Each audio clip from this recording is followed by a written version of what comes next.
Hi, everyone. Welcome to Wine.com Experiences. I'm Gwendolyn Osborn. Today, we are talking about one of my absolute favorite grapes, Chardonnay. And we are going to approach it by looking at this one grape in a, spectrum of styles. So think of it as Chardonnay three ways, if you will. So first, if you have purchased these wines ahead of time from Wine.com, great. Please go ahead and make sure you get those open. Pour them each into a glass. This is definitely the kind of tasting where you really, it benefits you to have each glass kind of side by side in separate glassware, just to kind of get the whole of the experience. So please go ahead and do that. If you don't have the wines, no problem. The set is still available on Wine.com, and you can always revisit this video on the Wine.com YouTube channel. So these three wines that we are tasting in order are the Joseph Drouhin Chablis, the Gundlach Bundschu Sonoma Coast Chardonnay, and the Soleil Chardonnay from Santa Lucia Highlands.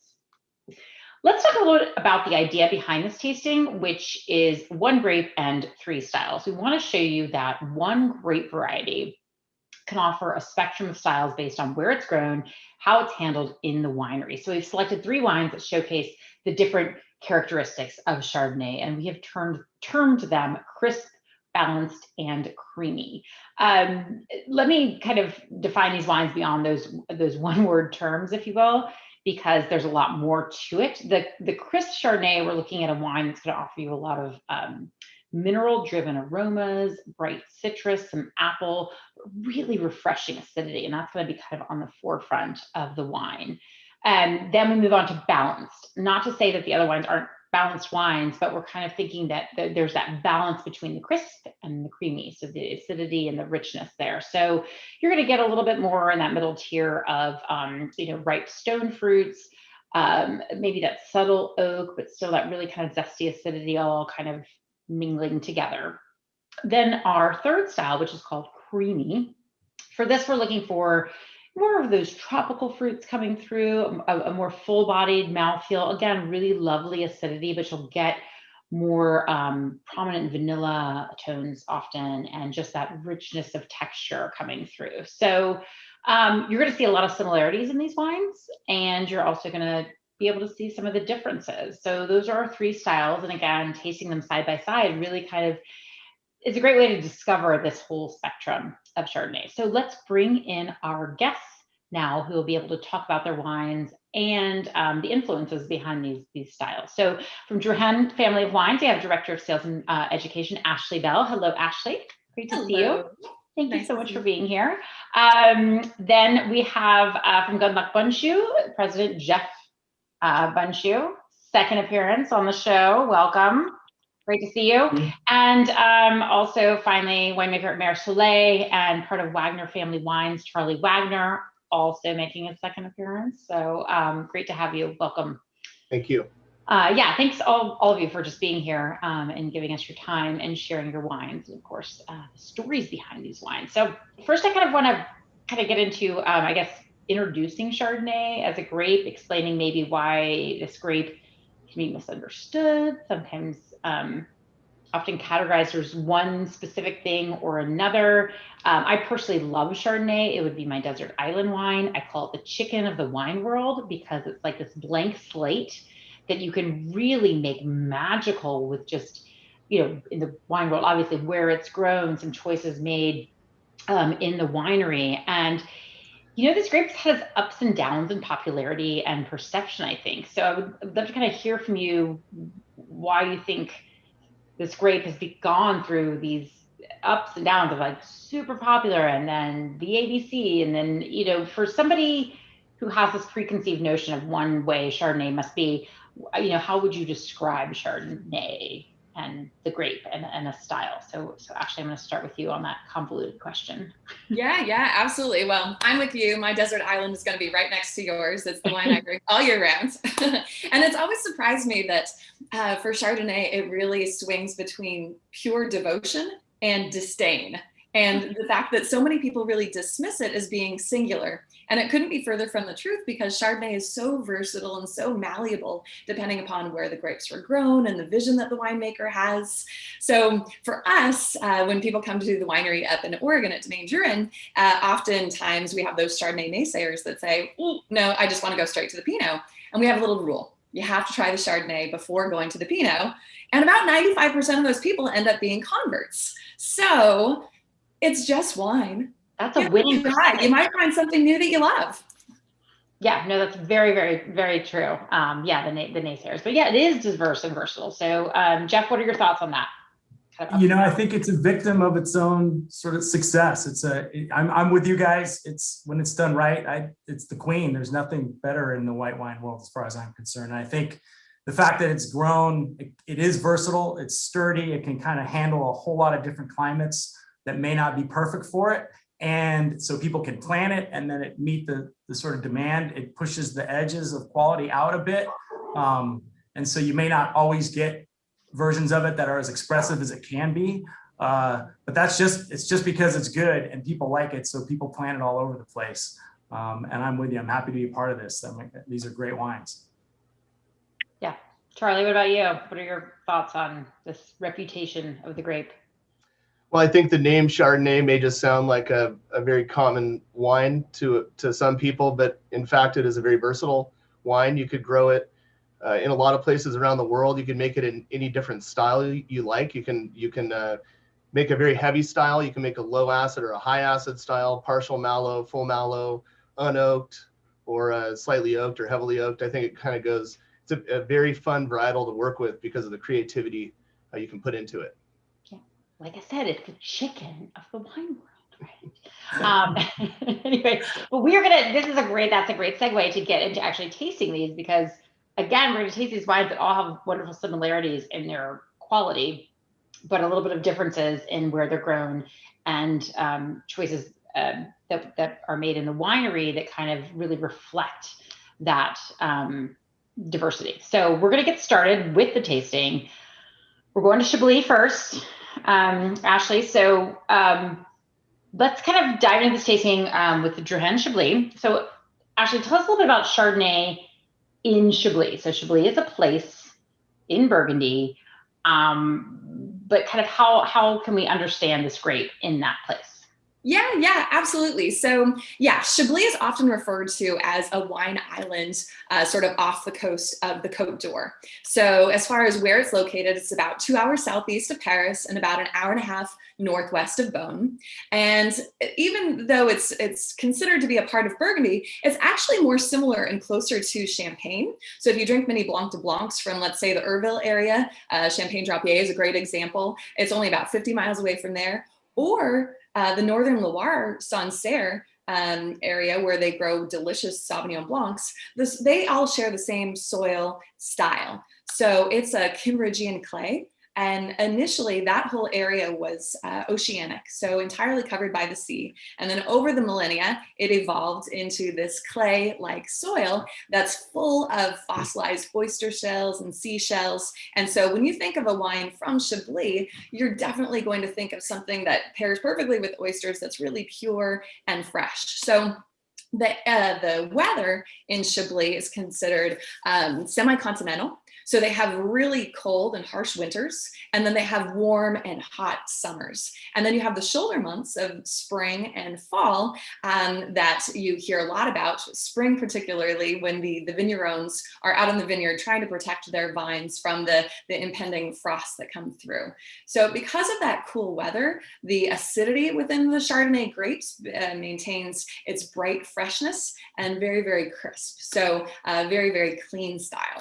So. Right. And so when you think about, so you've got that lovely dirt there, which I think is so important, that chalky. When I say mineral driven, I know that like the minerals aren't immediately taken from soil into wine, but they often reflect that kind of style. And you have that wonderful acidity and that mineral driven. I know there's a lot of people who don't like that term, but it does to me say a little bit. But what about the winemaking in Chablis, and how does that reflect the soil, and how do you preserve that high acidity?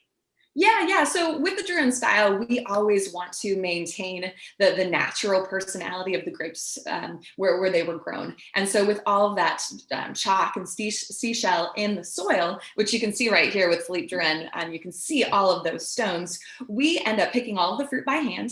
And then we put the Chardonnay berries into stainless steel tanks. So that way all of the personality of the Chardonnay stays very pure, very focused. And then from there, after the wine is finished with fermentation, we'll put the wine into neutral oak barrels because we don't want to gain any tannin. We're not looking for any texture. We want that racy, lean, focused style. And then we only keep the wine in barrel for about 7-8 months and bottle the wine afterwards because we want it to be vibrant and fresh and sort of leaping out of the glass with excitement. Okay, well, mine is leaping out right now and wanting me to taste it. So let's get into tasting it. And as we do, just kind of walk us through tasting this, kind of help us see how this, what we're tasting kind of reflects that soil, that acidity, that sense of place. Yeah, absolutely. So the wine, the Chablis that I have, that I think most of you all have, is 2019. So really excellent example of Chablis, what Chablis can be. And one of the reasons why Chablis is often a descriptor when talking about a style of Chardonnay. So for me, it's really fresh, very stony. If you think about, walking after the rain and what a wet stone smells like, or opening up a box of chalk that you write on a chalkboard with, really sort of stony and almost, you get a little bit of the salinity, like when you smell a fresh oyster, where it's just bright. It's a little bit of lemon zest. It's just, I don't know. I want to drink it. So, yeah, no. Well, now I have some great ways to describe it other than like mineral driven, like the wet stone and the fresh chalk and the oyster. These are great descriptors. And then on the palate, it just carries through as well, where it's zippy, it's fresh, it sort of dances across your tongue. But then after you've swallowed it, it's still, you can almost feel it just sort of prickly. It's really bright and delicious on its own, but I'm starting to think about what I want to eat. Yeah, that was going to be my next question was, with this kind of acidity, it's a food wine, and we've already talked that oysters would obviously be there with it, but any other tips for this particular style, like that leaner style? Yeah, well, I'm a cheese girl. So Comté, which is kind of like Gruyere, is delicious. Or in France, in Burgundy, they're known for their gougères, these little cheese puffs, which are perfect. So some of the crystallization, anything from the sea, grilled shrimp, scallops. You could even go with something a little bit creamier, maybe a risotto with some lemon zest and spring peas. Oh, it's dinner time where you are. Yeah, I know it's dinner time where I am. But I can also just, drink Chardonnay all night too, and which I will be doing. But that is beautiful wine. Thank you so much for sharing. So, and we'll get in at the end to kind of talk about how these wines age and evolve too. So thank you, Ashley. So we're moving on to our balanced category, if you will. And Jeff, hello. We're here with. First time I've ever been called balanced. I'm glad the wines are. That's okay. No, I always enjoy the photo that we have of you. I'm like, wait, are we having a rock star on? Is that? Yeah, right. That's you. It's okay. You don't need to be balanced, but thank you for making balanced Chardonnay. Always, or again, balance. But like I said, this kind of in between term we've given to it is more about that balance between that Chablis style and then the richer style and kind of the yin and yang coming together. So tell us a little about the Sonoma coast, or you can come into Gundlach, Bundschu, but we will get to like how Chardonnay has evolved there. But if you want to kind of give us an overview of Sonoma coast and why it's a magical place for Chardonnay. Yeah, Sonoma coast basically is a large AVA that stems from the Pacific Ocean east to the Mayacamas range, which is, for those of you that might understand the difference between Napa and Sonoma, it's the mountain range that separates essentially the two. And so if you're southwest of say Santa Rosa, which is the center of Sonoma County, and out to the coast, you basically are within this big appellation, and it's a diverse appellation. But what brings it together is its proximity to the essentially impact of the fog that comes from the Pacific Ocean and makes it as far east consistently as that western flank of the Mayacamas, and then also up through the southern portion of through the San Francisco Bay. And it essentially is a maritime influence that mitigates the otherwise relatively warm weather that we get in Northern California, Sonoma and Napa. And so it basically allows for just what we want with Chardonnay, which is fruit development and ripeness, with then a mitigation essentially coming in that's through the fog that stops the ripening every day enough to let the acid stay intact. And a lot like Chablis, which is sort of an origin story for Chardonnay, at least for us in California, that acid structure is really important. And actually the fact that we got named balanced is a super compliment for us, because that's essentially our life's work here. We kind of like to take the best of everything we can here and put it into the bottle. That's an overview of Sonoma Coast. Yeah, and I, like I said, all these wines are balanced. I'm not trying to say one is overtly, but it's kind of like, it's hard to pick the middle word for some of these styles, because you're just like in the middle one. Right. Well, but you know, I think that Charlie said it really well about the impact that winemakers can have on the varietal. There's a whole, at first it has to be grown in the right place and expressive, and luckily there are a lot of places in the world that do it. But then the winemaker's sort of imprint on it has a real impact on what we taste in the glass once it's bottled. And you know, everybody can, based on that, bring a little bit of their own vision to how they like their wines to taste. And I'm pretty sure that we'd all agree that what drives us first and foremost is what the vineyard brings, what the vineyard itself can deliver, what the site can. And in our case, we have historically, we're a relatively cool place in the context of California, lends itself naturally to acid and structure, not as much to sort of over rich flavors. And so anytime in the past where we would overmake the wine, too much oak, too much secondary fermentation, we lose some of the nuance that the grape gives us in our site. So over the years, we've developed this approach that essentially allows us to enrich in the mouthfeel as much as we can through oak usage, and then essentially, stay away from anything that's going to take away from the nuance from these old wines. Yeah, and you're kind of getting into my next question, and maybe that you've kind of already answered it, but I was kind of saying that like Gundlach Bundschu has been making Chardonnay for a long time, and I was just going to see how it's evolved from there. I mean, I guess, how has your Chardonnay winemaking evolved? So were there times that you used too much oak, maybe a little bit too much mallow, and kind of then have... Yeah, it has evolved historically. When I was coming up and sort of watching my dad and our winemaking team at the time, they were almost militantly sort of Francophile. So there was no ML, there was anything to promote acidity, not a whole lot of new oak. And as essentially a couple things happened, as the vines got older and became more nuanced, and we planted a couple new blocks that could actually handle a little more, external sort of extracurricular work through new oak, we basically worked through kind of trial and error, moving from real acid to, we dabbled with ML for a while, and now we're sort of settled in the middle with what we get, which is we essentially stay away from any secondary fermentation and promote mouthfeel through a limited exposure of oak, about 20%, brand new French barrels. The rest are all neutral fermentation and aging, and let the fruit sort of show itself through that process. Okay, so you're saying no malolactic fermentation. No. And you use neutral for fermentation and aging. Neutral oak. Yeah, and in the past we had done as much as 80% stainless steel. Mm-hmm. We moved away from that into neutral barrel, and except for that 20% that's new French oak. Got it. Let's taste it and maybe kind of talk through what we're getting from here that might reflect these choices that you've made. Yeah.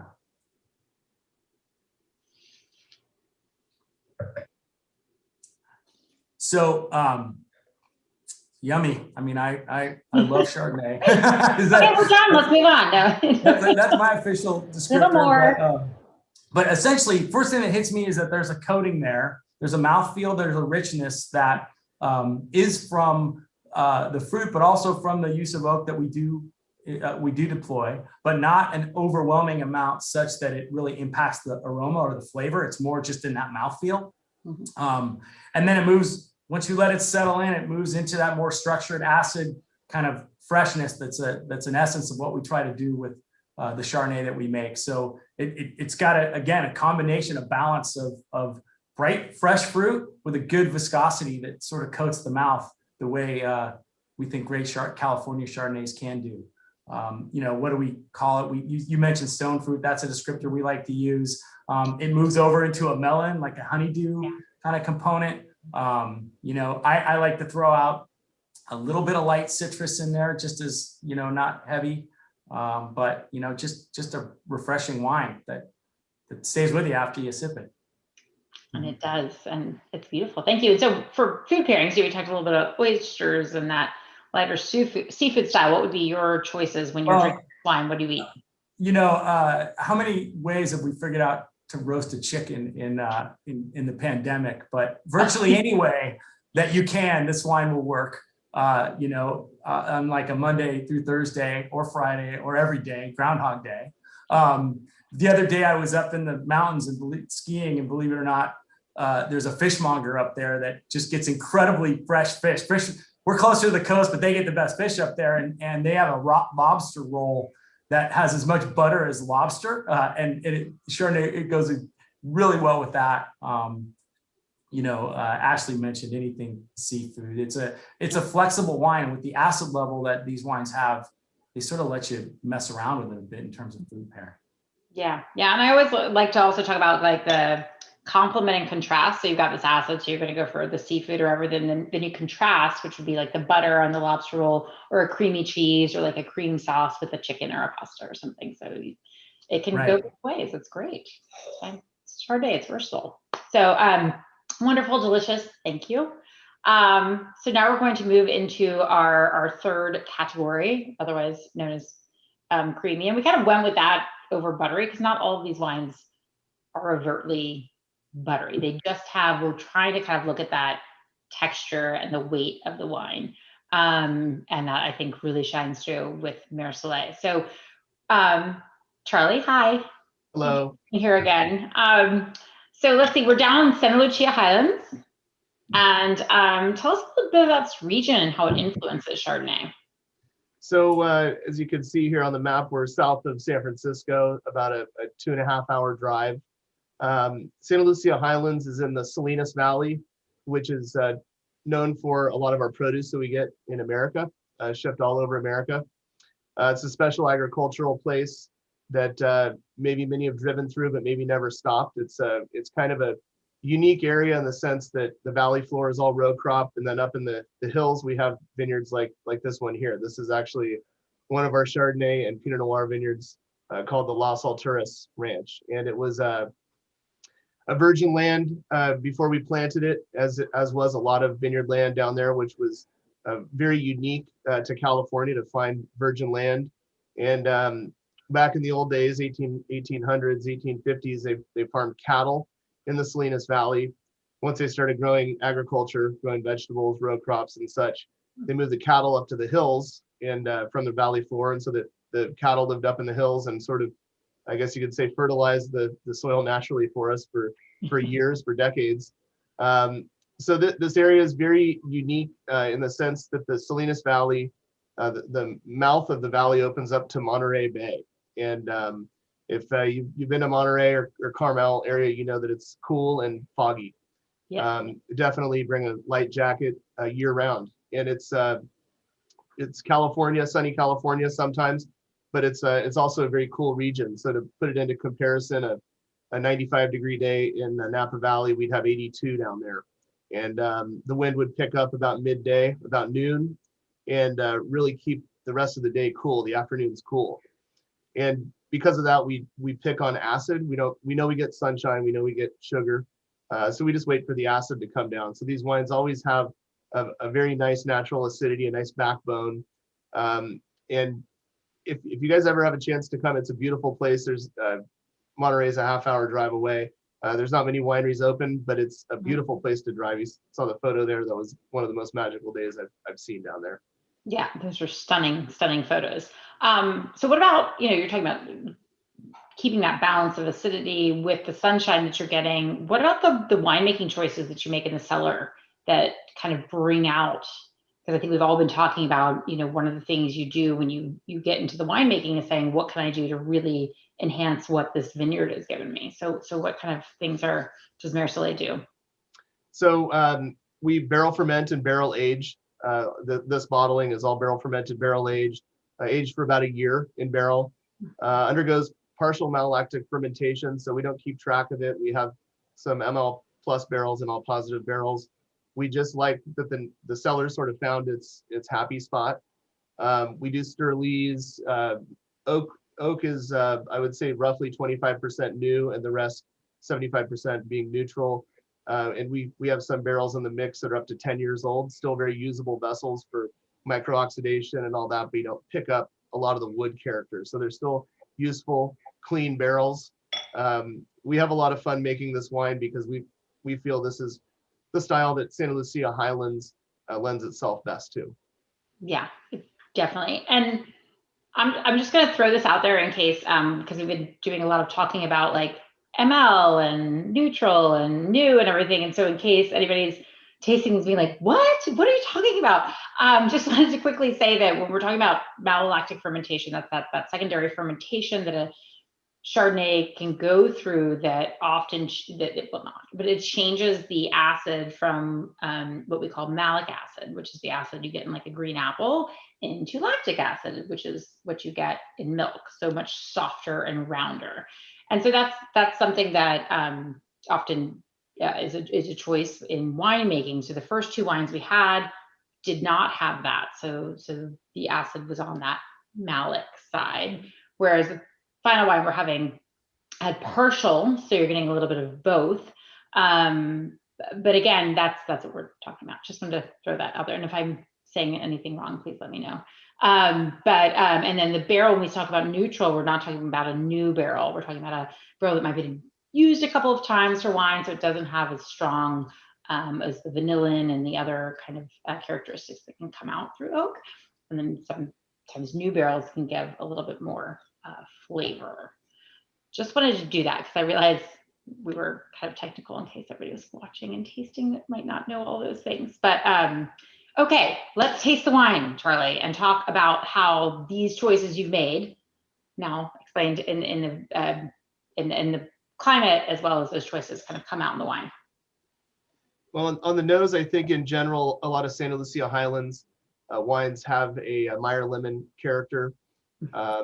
There's some stone fruit character comes through, apricot. Sometimes there's some tropical fruit that comes through, some mango maybe. I think it's unique to taste these wines with our neighbors, because there's a very strong natural character out of the vineyard. So I think this wine does have, my favorite part about it, I think, is the Meyer lemon. And we do have Meyer lemons growing on the property upwind of some of the vineyard blocks. Not sure if that has something to do with it, because our neighbors that don't have Meyer lemons also get a little bit of that character. I love Meyer lemons. I miss those from California. So you mentioned the creamy. We're in the creamy category, which I love. We love to use that descriptor ourselves in house here, and I think partial malolactic fermentation is partially responsible for that. And also just waiting for the acid to come down to a tolerable level. So we do have the acid and we have ripeness on this wine. And I think it's very unique to have that. I think every Chardonnay producer chases that. They want the ripe fruit character with the acidity and the backbone that brings to the blend. So I think this is a great example of what we do best in Santa Lucia Highlands. Yeah, it is. It does have that texture, but it still has the acidity. And that's how we kind of came up with these little trios, is to kind of showcase those differences and similarities, because these all have wonderful acidity, but they all kind of match the rest of the style coming through, or the rest of the wine, which is beautiful. So what about your food pairings? Can you go a little bit richer on this wine? I think well, Ashley and Jeff nailed all of my favorites. I think cheese is obviously the one of my favorite, most simple. Let the wine shine, and that. But you know, if I could eat cheese as a meal, I would. So I do sometimes. But I know, why not? Why can't you? I would say yeah, lobster, poultry. I think are great pairings with this wine, and I think all three of these wines also on their own. It's great to taste wines that stand up on their own, and they really, this lineup is so fun to taste because they are truly three different styles, and I can't pick a favorite. I love them all. I know. You know, yeah, and I also love them all because I do love Chardonnay, but I think to me, I'm surprised by the similarities that I get also when I taste these, because I'm used to the differences. I write about all these little, you know, categories, but then tasting them together, I see like there's that they're all Chardonnay, and but yet they're all just beautifully representing where they're from. So thank you so much. To finish up, I kind of wanted to talk about aging Chardonnay. I think a lot of people talk about aging when they're referring to red wines. They think of red wines when they want to cellar a wine, but of all the white wines, Riesling and Champagne also, but Chardonnay is one of those wines that can age and develop and evolve. And so I was kind of hoping that you could each speak a little bit about Chardonnay, how it ages, what happens as it ages, and kind of maybe how you know if something will age well. And specifically to kind of like where your wine is coming from. So Ashley, starting with you, maybe talking about like Chablis and even Burgundy, because you're a neighbor there. Yeah. Of how do these wines age? What happens? How do you know if they will age? Yeah, absolutely. So I love Chardonnay right out of the gates, fresh and young, especially Chablis like we have here. But certainly, well, let's just talk about Chablis first. If you age it for maybe 1, 2, 3, 4 years, it keeps it really bright, fresh, and focused, very vibrant. But as the Chardonnay ages, it's that zippy acidity starts to mellow a little bit. You're going to get a little bit more texture on the palate. You might get a little bit of nuttiness, sometimes a little bit of butterscotch. And with if you go up the tier with Premier or Grand Cru Chablis that have a little bit more oak influence, that are a little bit more layered, a little bit more complex, then you want to age it a little bit longer, maybe 5 to 8 years for a Premier Cru, very similar to what you'd age it for as long as you'd age an Oregon Chardonnay. And then with the Grand Cru Chablis, maybe somewhere around that 8 to 12, 10 to 15 year mark, where it still has that fresh character, where you haven't lost the true soul of the wine, but it just develops some other tertiary sorts of flavors. And that's similar to what you'd find down in Burgundy as well. Pouligny, Montrachet, Chassagne, Meursault even, where yeah, you just 5 to 7 years is kind of the sweet spot for my own palate, because I still want it to be really fresh. Yeah, it's kind of noted that like you're gonna get really interesting flavors and aromas coming out of the wine, but the fruit will tend to kind of just mellow out a little bit and change. So if you really like that fresh fruit, that's a perfect time. What about you, Jeff, and Sonoma Coast, as you've seen it so far? You know, the first rule with aging any wine, as far as I'm concerned, is it has to be good when it's young. You know, so like good, you know, it has to. If you're going to hold on to it, it doesn't get better. Space, like don't expect it to get any better. Expect it to evolve into something unique. That's the first rule. With Chardonnay, you know, I think the quick follow-up after that is acid. And this is a great flight, because I'm really compliment this flight. These are great wines and they are really distinctive, but they all have a backbone of acidity in them that, in my mind, is the second thing you need to do, to find, especially with white wines. And with this, you know, I think that Ashley said it right. Eventually what happens, that brightness evolves, and you know, you sort of give up the citrus, the sort of any sort of brightness, the Meyer lemon we talked about, and you ebb toward, she mentioned nutty, I like to say almost a honey, sometimes of a less sweet honey. The appearance of the wine will evolve.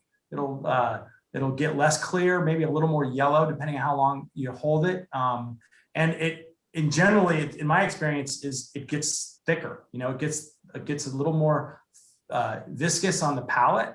So, it's, if you approach it with some people only want to drink their old Burgundies that way. Other people just want to have it fresh. And I think as long as you have an open mind, the wines can be really delicious on either end of the spectrum. But, with the caveat being that it isn't, Cabernet, or it isn't a Bordeaux, so it won't maybe quite age as long as some of the great red wines of the world, at least from our experience. But it can age if it's got that acid structure. Absolutely, structure is important. Charlie, what about you from your experience? So you have Mer Soleil. I know you also make Silver, which is the unaged version. What are your thoughts on the aging of Chardonnay? Well, I can speak on the Santa Lucia Highlands Chardonnays. When they age 5 or 10 years or even longer, they get this kind of truffle character on the nose, which is quite interesting. If you're into that, I think you could drink these wines young, but I think aging them, my opinion is aging these wines 5 years or so benefits the wine. It's funny, you go to a restaurant, you see a 5-year-old Chardonnay on the wine list, and it may not be your first choice, but I go for those wines, and especially if they're from a region of California that I know and love. But I do love the truffle that comes from the Santa Lucia Highland wines that are aged. And I think we don't know how to explain it. We think maybe it's the wind, something, I don't know exactly what it is, something in the soil, who knows. But I do enjoy these wines aged, and they're really fun. If you have something in your cellar that seems a little bit too old and you just throw it away, don't throw it away, open it and drink it, try it, see what you like, see if you like it. Yeah. And if you don't, vinegar is always an option, but yes, yeah, definitely. I think that giving it a try is absolutely the way to go. And my final question for you guys is there anywhere else other than your regions, so like Oregon and France and California, that you see, or you're like, ooh, I'm just loving Chardonnay from here right now? Like, either Leda Valley, Chile. I love New Zealand Chardonnay. So is there anywhere that you've found some Chardonnays you're like, oh, this could be something I'm stocking up on? Ashley? Yeah, Gwendolyn, we need to have dinner. New Zealand is where I'm focused. Yeah. Okay. Yeah, we have some great friends down in the Marlborough area, and sure, they're known for their Sauvignon Blanc, but some of their Chardonnays are just killer, and down in Central Otago as well. So yeah, that's yeah, I see the similarities of that in Oregon. So yeah, with New Zealand and Oregon. Jeff, anything you've tasted recently? I'm pretty focused on my own region, and it's all there's a lot here to get through, and it's pretty young. I think as far afield as I actually go is Oregon, which is, I know Ashley's close to her heart. That's where you are. There's just, that's kind of epicenter north of us. I'm interested, and I probably, if I dug deep enough, I might find it. I'm really interested in England, of all places. I'm kind of excited about the cool white wine scene that is evolving there, but I can't speak to that with any authority, just aspirational. There you go. Charlie, anything you've tasted, or you also, you have you have such a diversity in your own repertoire of Wagner family, but anything else you've ventured out to? I think some of the wines out of Mexico are very interesting. Some Chardonnays, they're kind of known for their red wines, but the Guadalupe Valley, just south of San Diego, and also San Vicente, which is a little bit south of Ensenada. That's in Baja, California. And then also the Parras Valley in just south of Texas, so near the city of Monterrey. Actually, one of the oldest winery in the Americas, I think over 500 years old, is down there, and they're known for their Chardonnay. It's really fun to taste a white wine made in Mexico, and they pull it off very well. Nice. And I actually had my first, and the reason I'm mentioning this is someone who was tuning in and registered for the tasting asked about it. I had my first Chardonnay from Brazil. I just got excited, like, we have a wine from Brazil on Wine.com. I'm totally ordering it. And it was quite good. It was actually 2015. So it had that deeper color, it had that richer texture, but it was very, very well done. So yeah, so also big fan of Leda Valley in Chile, so highly recommended. And Italy has some great wines coming out too, oddly enough, for Chardonnay. So did I mention I love Chardonnay and I buy them all the time? I do. Yeah, thank you all so much for being here and sharing these delicious wines and your stories and this all were just delicious. And Jeff, like you said, I think they all represent so well, where they're coming from. They represent Chardonnay, but they also represent these really unique styles. So thank you again. Thank you everybody at home who joined us. This set is still available on Wine.com. Always, it comes with a fun tasting sheet that you can kind of taste along with, so you can discover the spectrum of Chardonnay and these 3 unique styles. So Ashley, Jeff, and Charlie, thank you again. Thank you. Thank you, guys. Cheers. Cheers. Stay safe, stay well. May you drink many Chardonnays in your. Don't worry, got it covered. Got it covered. Salut, santé. Salut, santé.